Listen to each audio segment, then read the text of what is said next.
यीशु तेरी पूजा करूं, यीशु तेरी पूजा करूं, पूजा करूं मैं तेरी, पूजा करूं मैं तेरी तमन्ना करूं। आपकी बारी है। पूजा करूं मैं तेरी तमन्ना करूं, तेरे ही चरणों में बैठूं, तेरी प्रशंसा करूं। यीशु यीशु यीशु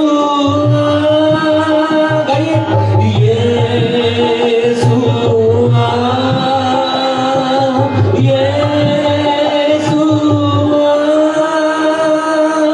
आंखों में सपने तेरे सजाऊं, दिल में मोहब्बत तेरी बसाऊं, आंखों में सपने तेरे सजाऊं, दिल में मोहब्बत तेरी बसाऊं, तेरी सलीब की अजमत बताऊं। बच्चों का तेरी सलीब की अजमत बताऊं, तेरा की चर्चा करूं, यीशु तेरी पूजा करूं, यीशु तेरी पूजा करूं। आपकी बारी। यीशु तेरी पूजा करूं, यीशु तेरी पूजा करूं। हाथ उठाए सब। पूजा करूं मैं तेरी तमन्ना करूं। आंखें बंद करके हाथ उठाके पूजा करूं मैं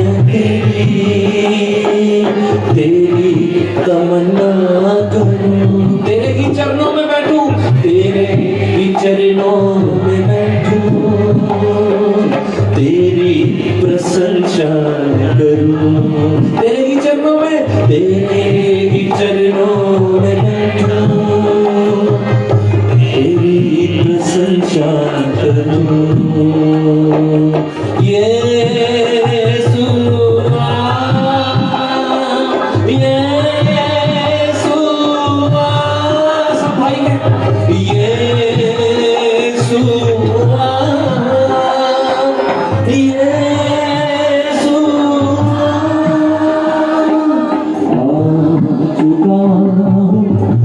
तेरे दर पर अब दुआ के वास्ते। आपकी बात है।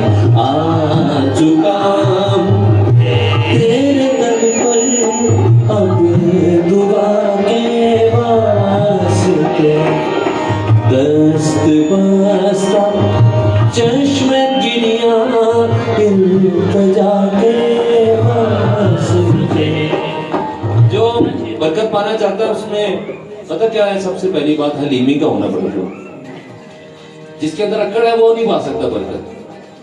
बारिश होती है तो जो पत्थर है उसके अंदर पानी नहीं जाता, लेकिन अगर नरम हो मिट्टी तो अंदर चला जाता पानी। कौन कौन चाहता है आपके अंदर खुदा की बारिश आए तो नरम हो जाए। अपने अंदर से हर तरह के गुरूर को खत्म करना है, इकरार करना है। देखो एक मजहबी आलम बरकत ना पा सका फकीर फरीसी, क्योंकि उसके अंदर अकड़ थी। उसकी दुआ से पता चल रहा है कि वो अपने आप को बहुत कुछ समझता था, मगर एक महसूल लेने वाला जो लोगों की नजर में बड़ा बुरा था, और शायद वो था भी बुरा, लेकिन वो बरकत पा गया इसलिए क्योंकि वो हलीमी से दुआ कर गया। उसने इकरार कर दिया, खुदावंद मैं तो कुछ भी नहीं हूँ, मुझे तो तेरी जरूरत है। तो खुदावंद ने क्या कहा था, मांगो तो तुम्हें दिया जाएगा। मांगता वही है दिल से जिसके अंदर हलीमी होती। दूसरा बंदा अकड़ में ही बैठा रहता कि नहीं मैं तो पहले ठीक हूँ। आप में से कौन कौन ये समझता है कि आज शाम आपको यीशु की जरूरत है आपकी जिंदगी में, उसकी